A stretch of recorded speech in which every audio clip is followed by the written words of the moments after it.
Hello les amis, j'espère que tout le monde va bien. Je suis super contente comme d'habitude de vous retrouver. On va faire un enseignement. Donc je viens d'avoir l'info. Je sais pas trop. Je connais le titre. Il s'appelle Les corps sans âme. Mais comme vous le savez, pour ceux qui me connaissent, je reçois l'enseignement, je l'enregistre en direct, il y aura pas de coupure, donc s'il y a des longueurs, vous passez. Je voulais vous dire que si ça ne résonne pas à l'intérieur de vous, écoutez-vous toujours. Vous avez votre boussole interne, votre divinité interne qui doit valider ou pas, ou rester neutre, quand vous avez une information qui arrive. D'accord? Et ça doit primer sur tout le reste.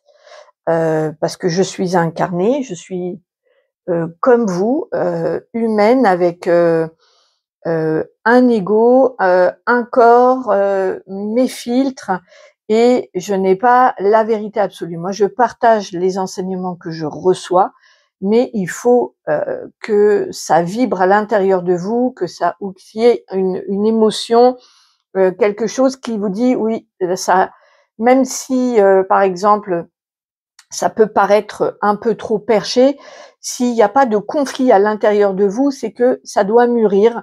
C'est comme une graine qui est plantée, il faut attendre un petit peu. Si par contre il y a un conflit, une répulsion, quelque chose, n'insistez pas. N'insistez pas. Hein. On ne peut pas raisonner avec les vibrations de tout le monde.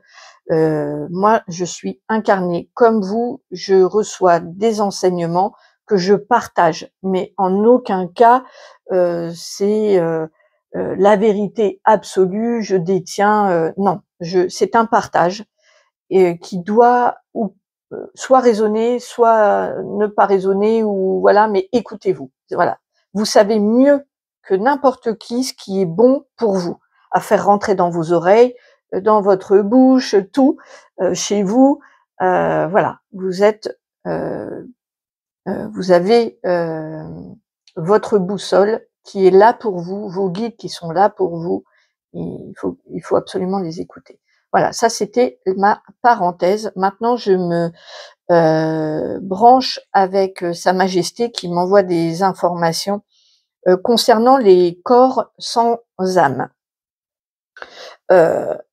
Donc ce sera de l'écriture automatique ou que de la canalisation, ou les deux, on va voir en fonction. Allez, je m'installe et c'est parti. Ok, donc là il me dit que il est important que vous sachiez qu'il existe des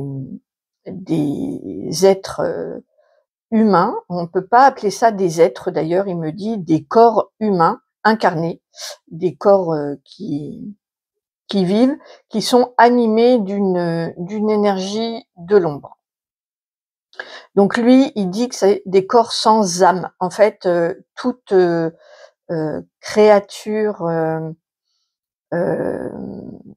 créée par lui, par Dieu, par Sa Majesté, enfin appelez-le comme vous voulez, a eu son étincelle divine à l'intérieur de son corps. Il y a une âme céleste qui est, on peut dire entre guillemets, la création de Dieu. Et il y a des corps qui sont incarnés, mais il n'y a pas l'étincelle divine. Elle est elle est habitée par l'ombre, une énergie. C'est une énergie, c'est pas une âme. Ok. Alors, il me dit que pour les identifier, il va falloir que je raconte l'histoire.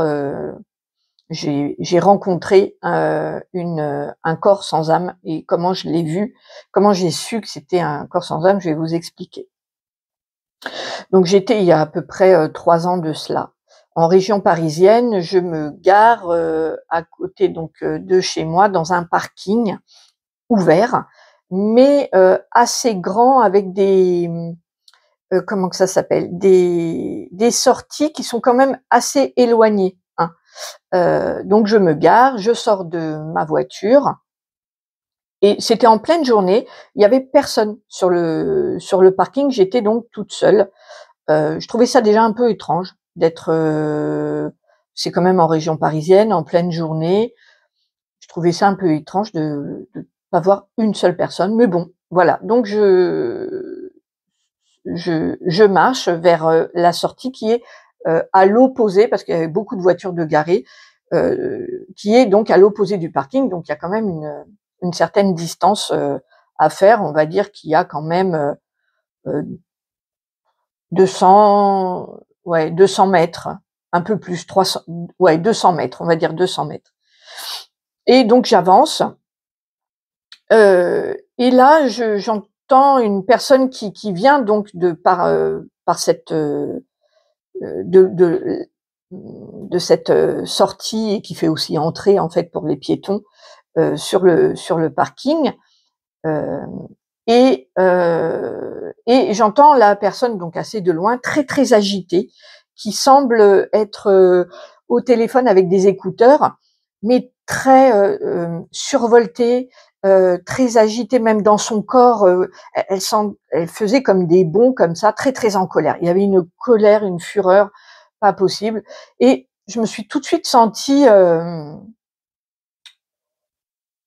pas bien. Je me suis fait: «Oh», voilà. Et j'ai eu l'idée, avant de croiser, cette personne, d'avoir envie de faire demi-tour, mais en fait, j'étais à mi-chemin, heu et elle était vraiment, survoltée, très rapide dans son déplacement.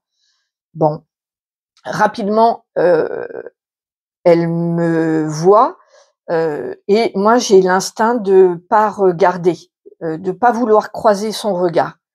Mais je vois qu'elle me fixe de loin avec des yeux exorbités, et un frisson me parcourt partout dans le corps, vraiment glacial. Heu, Elle disait des insultes, au téléphone, enfin, elle semblait parler à quelqu'un ou pas, je sais pas, mais elle parlait tout fort à voix haute en disant des insultes. Et son regard se pose sur moi, et là, je vois qu'elle change d'orientation.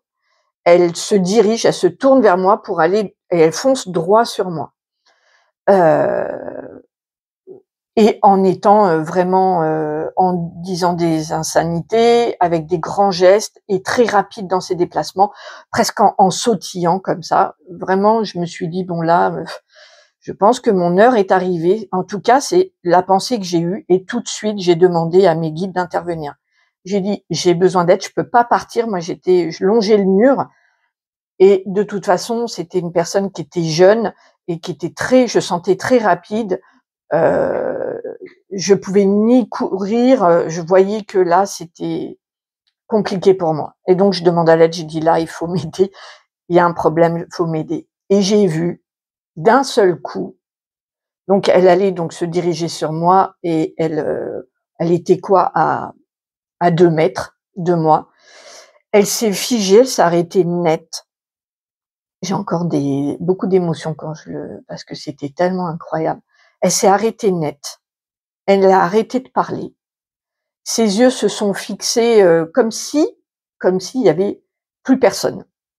Une statue nette. Elle s'est arrêtée. Comme un bug, en fait. Ça m'a fait penser à un bug. J'ai eu peur, enfin j'étais là, donc je marchais tout doucement, vous savez, comme les chats là qui veulent filer en douce, et je faisais exactement comme un chat. J'allais doucement, et en regardant quand même ce qui se passait pour pas être surprise au cas où. Et donc la personne donc s'est figée. Il y a eu comme une statue, un bug. Et elle, comme un automate, il y a, mes guides qui ont pris je l'ai su après que c'était eux, mais ils ont pris le contrôle total de son corps. Et donc, comme un robot automatique, ils l'ont fait pivoter comme un robot, les bras raides le long du corps, et ils l'ont, fait sortir, du comment? Il y avait plus un mot, il y avait plus rien, hein. De quelqu'un de très excité, énervé, qui allait vraiment m'attraper, on s'est retrouvé avec un robot, vide, quelque chose de vraiment, une coquille vide, un corps vide, et piloté par une force supérieure. Je n'ai rien vu, j'ai juste vu ce corps et piloté comme avec une télécommande, je sais pas, s'orienter. Il a détourné les talons et il est parti loin. Voilà. Moi, je suis vite partie. Je me suis demandé ce qui s'était passé. Mes guides, ils m'ont dit: «On est intervenus, on a pris le contrôle». Comme il n'y a pas, c'était un corps sans âme, nous pouvons prendre le contrôle total sur ce corps, heu et on l'a éloigné de toi. Donc voilà, c'était pour vous raconter cette anecdote. Heu, les les corps sans âme existent bel et bien. Ils sont abrités par une énergie de l'ombre. Voilà. Donc maintenant, je vais passer en écriture automatique pour voir un petit peu comment que ça se passe. Parce que moi, j'ai aussi des questions à poser. J'étais un peu traumatisée. J'ai laissé cette question pendant longtemps. Ça me dérangeait beaucoup cette vision de corps sans âme. Ça m'a vraiment choquée de le voir en fait. Parce que de le savoir comme ça, de vous raconter l'histoire, c'est un fait. Mais quand vous le vivez, c'est très étrange. Je vous assure que c'est très particulier de voir ça. Et c'est vrai que j'ai pas après, j'avais tellement d'autres choses à apprendre quand ma médiumnité aussi, ma clairaudience, est arrivée. J'ai posé plus de questions existentielles. Je suis pas trop revenue sur ce sujet-là, donc je comprends pourquoi Sa Majesté revient, pour en parler, pour que vous sachiez aussi que ça existe et que voilà. Heu, donc il me dit que vous pouvez les identifier. Il me montre, il y a une absence d'empathie la plupart du temps et il y a pas d'évolution non plus chez ces personnes-là. Il y a pas de comment? De remise en question, de travail intellectuel et cetera et ce sont des personnes avec une énergie quand même, comme ils sont abrités vraiment d'une énergie sombre. Elles dérangent beaucoup les comment? Les âmes incarnées, même si elles sont pas totalement lumineuses. C'est encore autre chose que les corps sans âme. Ça vraiment, ça vous glace le sang, ça vous dérange. Vous avez envie de partir à leur contact. Hem Il y a vraiment une énergie de destruction, de colère, de haine, qui émane d'elles et toutes les âmes incarnées, même si elles ont pas fait un travail spirituel ou qu'elles sont pas hyper lumineuses, même elles sont vraiment dérangées, sans mettre un mot dessus, mais ça matche pas, ça concorde pas. Hem Donc pourquoi cet enseignement, Sa Majesté du coup? Il est important de savoir les identifier. L'ombre en a beaucoup mis en service.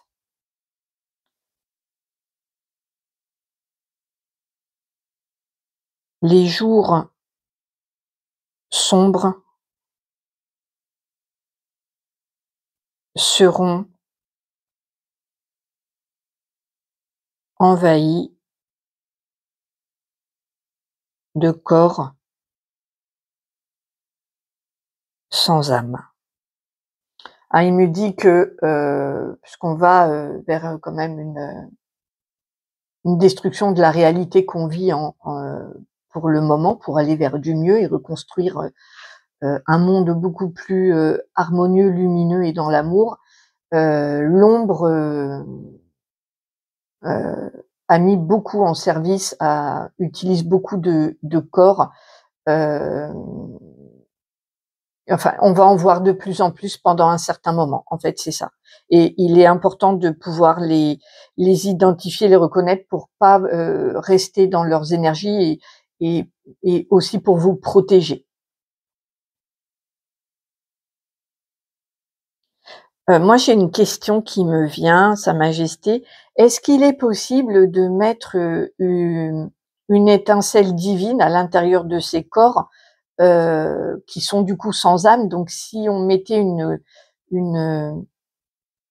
l'énergie, une âme, est-ce qu'une âme divine, céleste, peut intégrer un corps qui est habité par l'ombre comme ça? Est-ce que c'est possible que ça se qu'on puisse les changer, les modifier? Oui,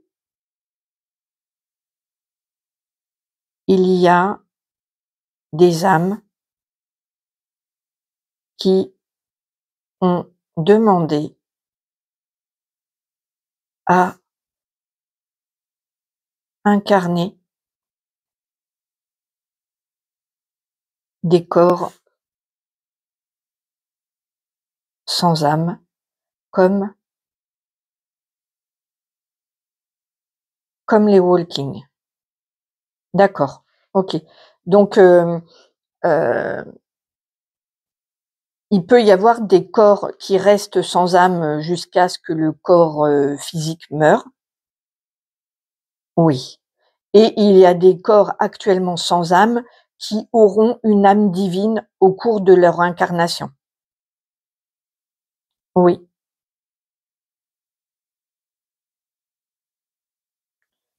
tout existe. Il y a la puissance de l'ombre et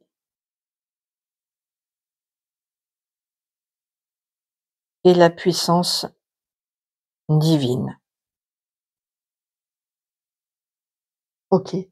Hem, est-ce que ces corps, est-ce que ces corps sans âme peuvent avoir une vie, heu, entre guillemets «normale», c'est-à-dire, travailler, avoir des enfants, est-ce que c'est possible? Oui, leur corps physique marche comme tous les corps incarnés. OK. Donc là, en fait, l'enveloppe, est la même que la nôtre. Elle fonctionne, de manière un peu, autonome, quelque part. Là où ça diffère, c'est au niveau des prises de conscience. En fait, il y a pas une âme qui habite le corps, mais une énergie, de l'ombre. Ceci dit, de ce que m'envoie Sa Majesté là, ça leur permet quand même d'avoir, une vie, avec, un travail, une famille, des enfants. OK, et au niveau de l'amour,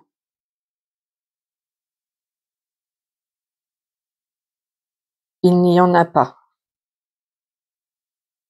L'amour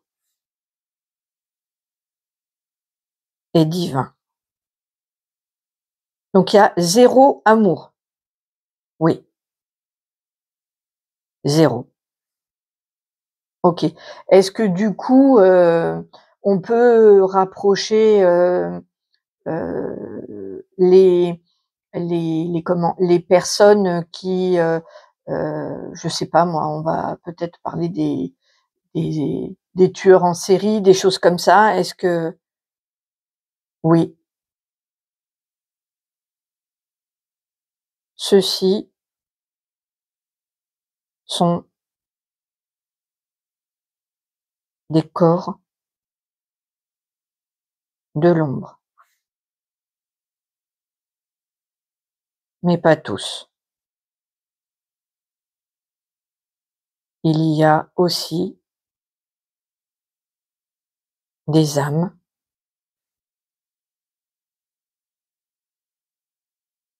de l'enfer qui veulent revenir pour expier et évoluer. OK. Comment on peut faire, la différence entre une personne, une âme, du bas astral, qui est incarnée et qui a donc tout un processus d'évolution jusqu'à revenir, à être connecté à sa divinité et un corps, qui est, sans âme?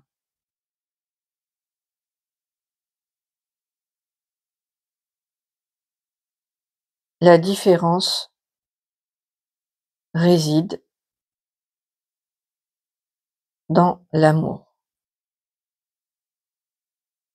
Ah oui, c'est-à-dire que, l'âme qui fait partie du bas astral et qui est incarnée a quand même, dans son cœur et peut avoir par exemple de l'amour pour les siens et faire des horreurs, heu, oui,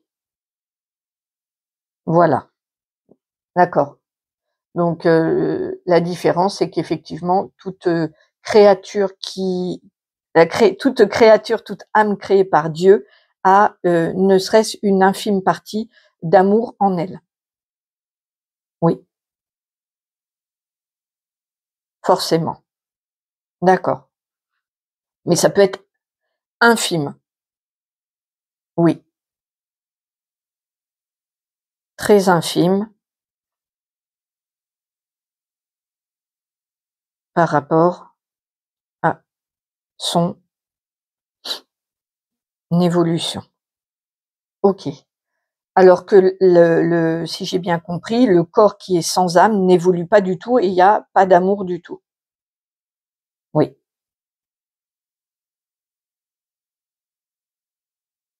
c'est bien ça. Heu, Qu'est-il recommandé, de faire ou de ne pas faire quand, on est en présence d'une âme, d'un corps sans âme?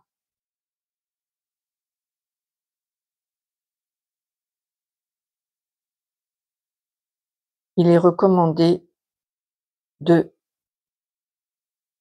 s'en éloigner et de demander l'aide du divin. OK. Et concernant une âme, non, un corps avec, une âme, du bas astral, mais du coup, c'est une âme quand même.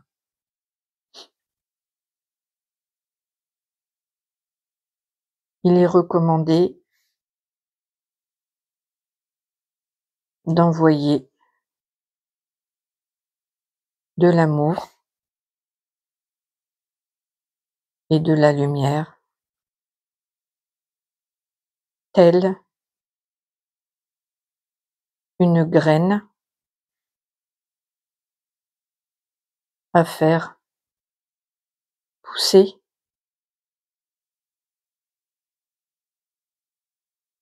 dans son cœur. L'ombre est l'absence de lumière. Mettez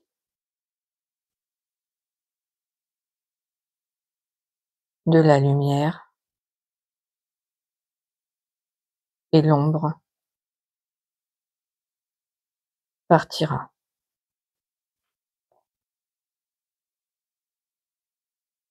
On ne combat pas l'ombre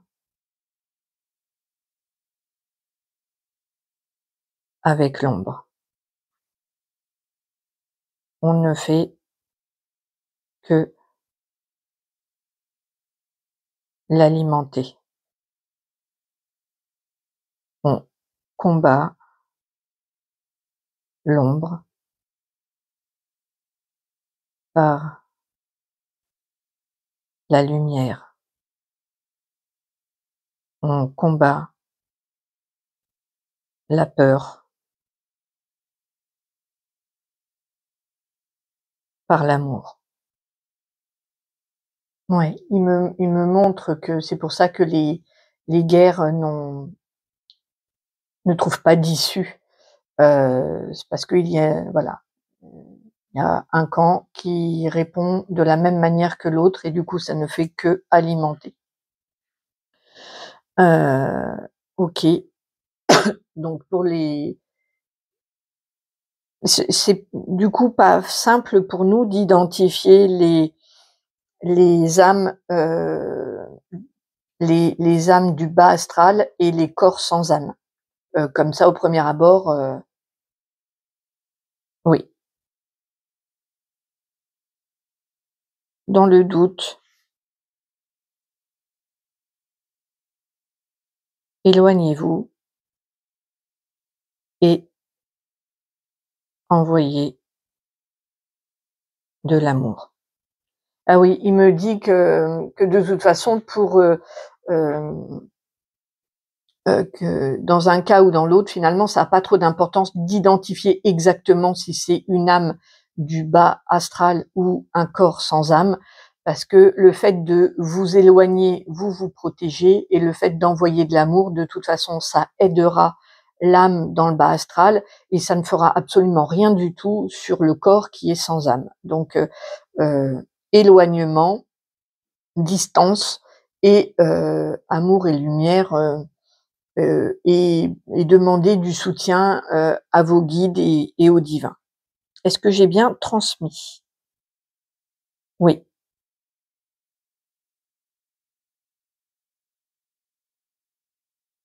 c'est très bien. OK. Heu, moi j'ai quand même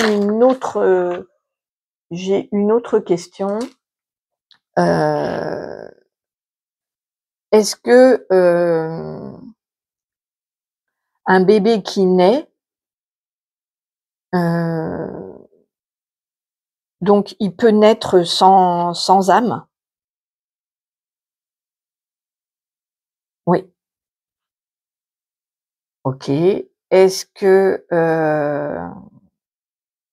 les corps sans âme adultes ont toujours, été sans âme? Non, pas forcément. Il peut y avoir une âme qui remonte ici et l'ombre qui s'accapare le corps. OK, donc du coup, ça fait un changement de personnalité, radical pour l'entourage? Oui, absolument. OK. En fait, tout existe. Il y a des bébés qui naissent sans âme. Il y a des bébés, donc bah, ça on sait, qui naissent avec une âme, voilà, une âme du bas astral et une âme, du haut astral ou du oui, tout existe et un corps adulte sans âme peut, avoir eu une âme avant et l'ombre s'en est emparée et qu'elle se soit, partie. Est-ce l'inverse, on a vu que c'était vrai aussi, c'est-à-dire qu'un corps adulte sans âme peut, être, comme un walking avec, oui, tout existe. Ce qui n'existe pas, en fait, c'est, l'amour dans un corps sans âme. Oui, OK.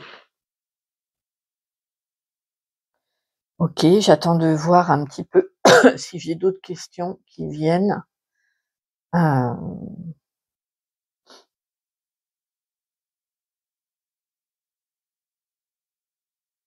Est-ce qu'il peut y avoir une personne, donc un corps avec une âme incarnée, plutôt, on va dire, lumineuse, qui se mette en couple avec une personne, avec un corps sans âme?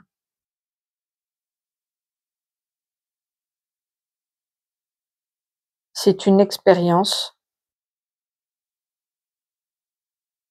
que l'âme aura choisie. Donc oui, ça existe. Oui, c'est rare.